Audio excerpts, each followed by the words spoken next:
this is John Kohler with GrowingYourGreens.com. Today I have another exciting episode for you, and what I'm going to do today is answer a viewer's questions. So normally I have Q&A sessions where people will email me a question, and sometimes I'll answer that.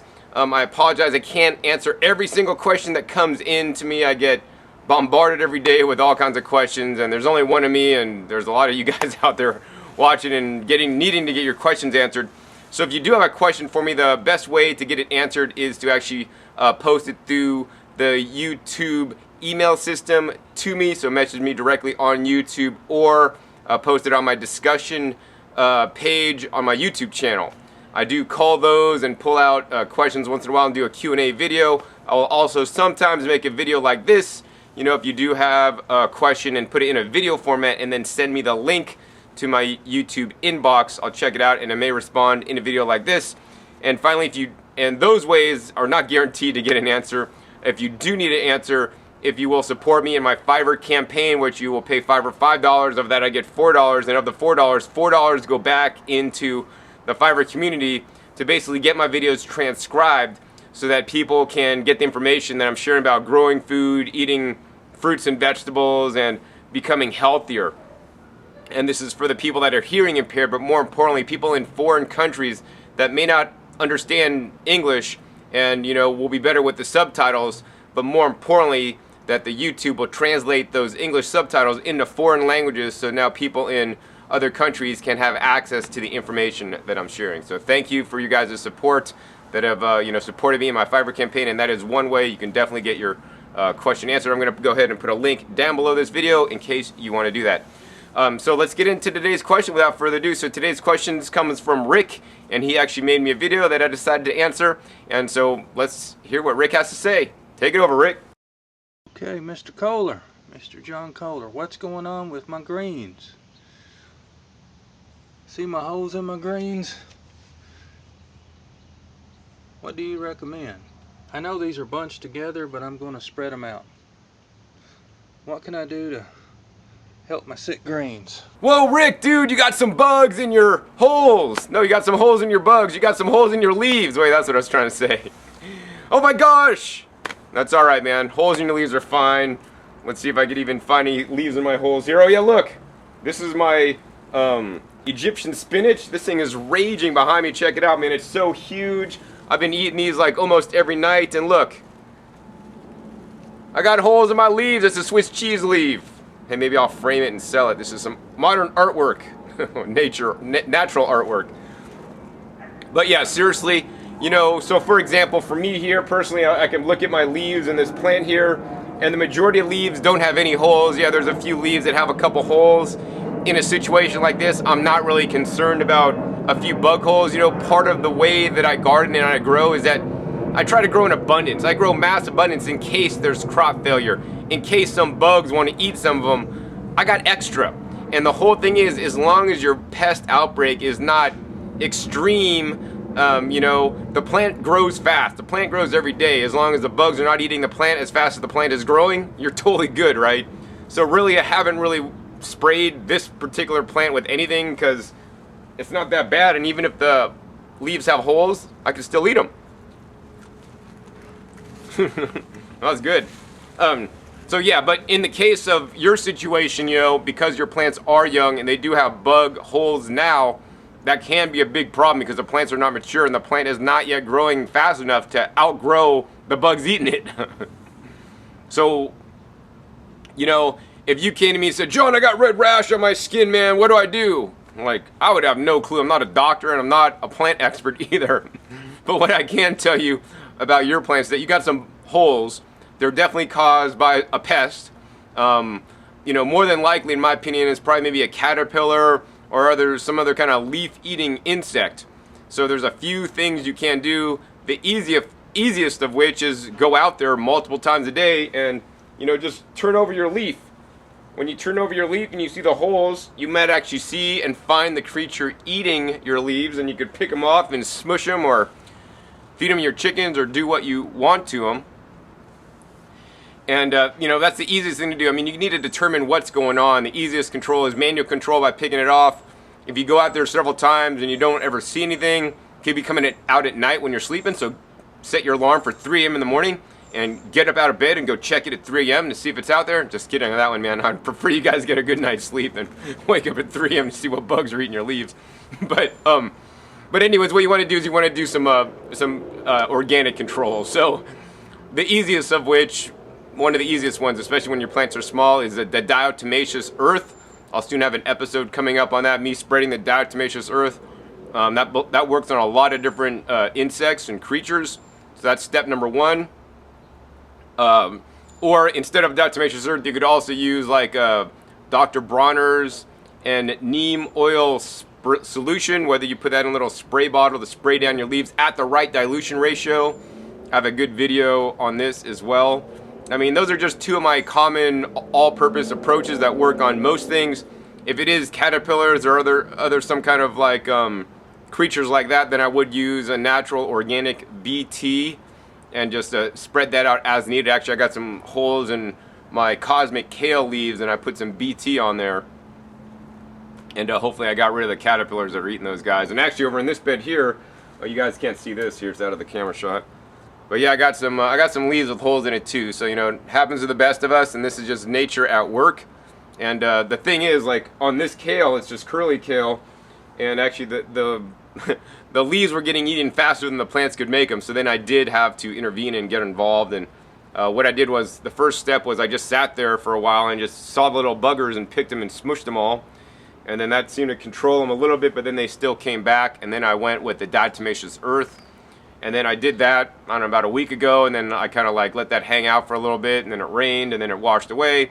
And then I hit it with the neem and Dr. Bronner's. And now we're going to see what happens. You know, the main thing you want to remember when using any organic control is you want to give it time to work. Don't just like, oh, I sprayed it yesterday, they're not all gone, I'm spraying it again tomorrow. Like, no, you know, like give your plants a chance to kind of hang out and figure out what's going on. Because I mean, definitely spraying them with neem and Dr. Bronner's, especially in the wrong dilution ratio, you can potentially burn your plants and it would not be a good thing.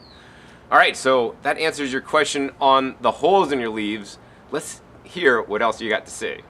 And these are my trays for my lentil microgreens I got growing. They haven't sprouted yet. I didn't soak my seeds. One of the videotapes or YouTube videos said not to soak them. Ah, lentil microgreens, man, I can't believe it. I've never heard of such a thing. And me personally, I would never eat such a thing either. Like, lentil microgreens just do not sound appetizing to me. Members of the bean family, so the lentils are part of the bean family, mung beans and, you know, kidney beans and adzuki beans and garbanzo beans. Basically, all members of the bean family have small amounts of toxins known as phytates, which in their raw state can actually get you very sick, you know. So in the olden days, I had a friend that actually sprouted kidney beans and ate them, and she got really sick. That's because in general, like all beans need to be basically soaked and cooked to be eaten to get out those toxins. So lentils are one of the exceptions, along with the mung beans, and I would soak those and sprout those with little small tails, but I've never heard of making actually lentil microgreens to eat them for the greens, because there may also be toxins in, you know, the leaves of these plants as well. So it would not be my choice to eat lentil microgreens personally. That being said, you know, when making microgreens or when growing anything, I always encourage you guys to follow the recommended procedures, and in general they definitely recommend soaking your seeds, you know, in many cases, especially with the beans. That being said, if you do want to grow microgreens, I think the little setup you got there is great. I love reusing things whenever possible, like the little containers you're using. But I would focus on like more of the brassica style microgreens, such as the arugula, which is going to grow amazingly fast, give you a nice peppery flavor when they're grown, such as the kale or even the broccoli. There's a lot of research on the broccoli sprouts and the broccoli microgreens on how anti-cancer, you know, and truly healing they are. So I mean, which in my opinion is much more valuable than the lentils. So save your lentils to sprout them and eat them as little baby sprouts with little small tails, or even cook them up. Actually, I cook them up for a little Oakley. I actually buy organic rock dust grown French lentils for Oakley, my little min pin. And and that's what he gets to eat for dinner many times, and he loves it actually. Rock Dust Enhanced. All right, let's see what else Rick is up to. And this is my celery rebirth from grocery clippings. Trying to redo some celery.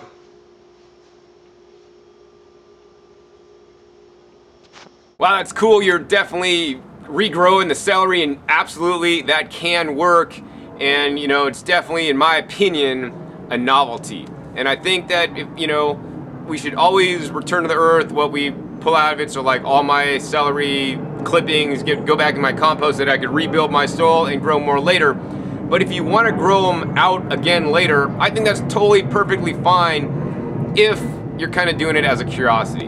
And here's my thinking behind that, right? I have a whole bed. I can't show you today because it's just really wet, but I have a whole bed of celery. And here's the thing, I didn't plant the celery, right? I let my celery plant go to seed. It made the, flower, set seed. The seeds blew across the yard, or landed in one raised bed, and now I got a whole bed of celery that I didn't plant. Like, for me personally, I would much rather have celery reseed on its own and have a whole bed of celery without me having to lift an iota or a finger to having to like regrow celery from a cutting. In addition, the other thing I want to say is that if you took celery from a cutting, that you got from the store versus a seed, you planted them at the same time, I definitely would bet you money that the one from the seed in the end would be more productive. Why? Well, the seed is nature's packaging for a baby plant, right? It's not an old cutting. It's gonna grow up and be fully productive and be able to thrive if it's in the right conditions, if it's healthy, the soil is good, and all this kind of stuff. But if you take the celery cutting, the celery is already grown to full term, full maturity. They slice it off. It's an adult plant now. You then eat all the celery, and then you cut it off. And like anything in life, any living creature always wants to live. I want to live, one of my most important prime directives here. But yeah, so even if the celery is cut off, there's life left in it, and you can actually soak it in water, root it, roots will come out, and then new, celery will grow out of it as well. Now think about this, right? While the celery can do that, it's not the most energy efficient because now the celery's been cut off. Its root zone is cut off. It can't really absorb a lot of nutrition from how it currently is. So then it needs to start like working on sending out roots, and then it needs to start working on the growth again so it could make and photosynthesize more. And that takes a lot of energy, whereas if you plant a seed, that seed is ready, sending roots down to get nutrients from the ground to send up to the greens to be able to grow that, to really focus on production, because at that point in life it's concerned about just growing, getting big, and not getting eaten by something else. So I wouldn't have a field of celery cuttings that I'm regrowing. Farmers do not do that. They just replant new seeds to get it grown. But yeah, if you want to do a curiosity or have some extra space to screw around, I definitely think that's totally cool, and especially if you got kids, you should probably do that. It'd probably be a good experiment with kids is to actually do a cutting of celery and then grow a seed, next door to compare the growth rates and see what happens, so that you could just learn in this great experience known as life. All right, so I think Rick has one more question. Let's hear what Rick has to say. Take it over, Rick. What am I going to do when I'm going out on a birthday celebration for my daughter-in-law and they're going to a pizza place and I'm juice fasting? Do I go ahead and just have a vegetable pizza, or do I drink a lot of juice before we go out, or do I not go to the restaurant, the pizza restaurant, and stay at home? New dilemma when you're on a juice fast. I'm feeling great, I want to stay with it, and so what do people watch my videos? What do you think? What should I do? So you're on a juice fast, man. That's awesome. I think juice fasts definitely have a place and can help people literally reboot. Like if you're using your computer, it starts getting slow, you gotta like reboot it once in a while to kind of like clear all the junk off and start fresh. I think juice fasts are excellent, for use in that way to kind of transition you out of all the junk and processed foods and all the crap people are eating these days, to kind of help you get more on a, eating more fruits and vegetables. I mean, that's what it's about to me, is eating fruits and vegetables and growing the highest quality fruits and vegetables. So if you are interested in a juice fast and you haven't heard about this or anything before, I would recommend a movie for all you guys out there. It's actually called Fat, Sick, and Nearly Dead. It's on Netflix. It used to be on YouTube for free. Not sure if it's on there anymore. Really good movie. Shows a guy that was actually overweight, unhealthy. He came to America from Australia. He went on a juice fast, got healthy, turned his health around, and more importantly, besides just, did a juice fast, turned his diet around, because besides just the fast acting aspect of a juice fast, you don't want to do a juice fast and then go back to eating the crap you're eating before. You want to do the juice fast, feel better, and then you're going to slowly incorporate, some of the healthy foods like what I'm growing around me. So yeah, I think it's great that you're on a juice fast. Now, yes, there can be challenges that come up with a juice fast, especially when going to a pizza place with your daughter-in-law and all this kind of stuff. So like, this is just my opinion on this. You can do whatever you want, because I'm never going to tell you guys how to live your lives. But if I was on a juice fast and I was going to a pizza place with my daughter-in-law, which I don't have a daughter, I don't have anything right now, I would stick on my juice fast, man, because what it comes down to for me, it comes down to values. What do you value? Do you value what your daughter-in-law and I guess your son, and their friends or whatever think about you more than your health, right? Like, call me like conceited or whatever, but I really care more about my health more than anything, more than what anybody cares about me. And I'm gonna just do what I want to do to ensure that my value and my health are the best it could be. So, I've refused food from people, and probably in cultures that I probably shouldn't have, because I'm just not gonna eat certain things, and that's just my, my prerogative. That's what I could do. I mean, it's me. I'm not putting things in my body that I don't want in my body. And I don't recommend you guys do that either for peer pressure or whatever. I mean, we all know the peer pressure of drinking when we're in high school or whatever. But even nowadays, like, people expect a certain thing and you got to eat what other people eat. But what other people are eating is, in my opinion, not normal. And if you don't want to do it, you shouldn't have to do it. And nobody should force you, and you shouldn't feel bad about doing something different. So if it was me and I was going to the pizza place, I'd probably drink a bunch of juice before I went there, so I'd be pretty full and I wouldn't want to eat. And then I would personally bring in like a nice bottle, like a nice fancy bottle that I filled up with juice, and a nice colorful juice at that, actually.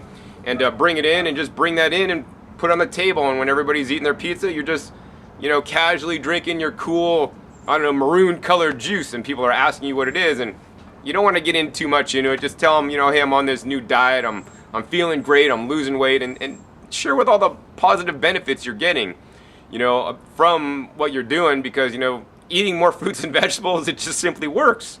This is our natural diet, in my opinion, and it's really sad in this day and age that people just, eat everything other than fruits and vegetables, especially at a pizza place. Hopefully everybody's having nice large salads before their pizza. But yeah, so that's what I would do. And, you could do whatever you want. You could eat a vegetarian pizza. I mean, I would not eat a vegetarian pizza if I was in your situation. What I might do instead, if I didn't bring my juice, which is what I would do, my compromise would be maybe eating like a salad from the pizza place.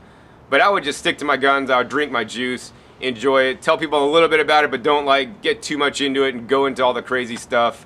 And enjoy the company and the time you're having, with your daughter-in-law and other family members and people there, right? Because it's really unfortunate in our society today that so many different activities are focused around food, and that they should be more focused on people and relationships than just the food, because people's relationships with food in this day and age, in my opinion, is very unhealthy because of the system that we live in. The system dictates kind of like what we eat and all this stuff, unless you're getting out of the system, like by growing your own garden, supporting local farmers, growing heirlooms, and all this kind of stuff that I definitely advocate for you guys.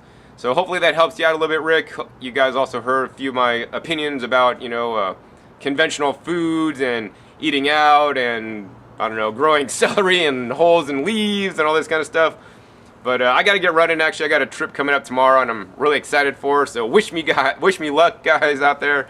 I'm going to meet a girl. So anyways, hope you guys enjoyed this episode. Once again, my name is John Kohler with GrowingYourGreens.com. We'll see you next time. And remember, keep on growing. All right, so we're going to give you guys another update on the Earth Mister setup that I've installed. As you guys can see me in the corner of my garden where I got all my patio tomatoes. You guys saw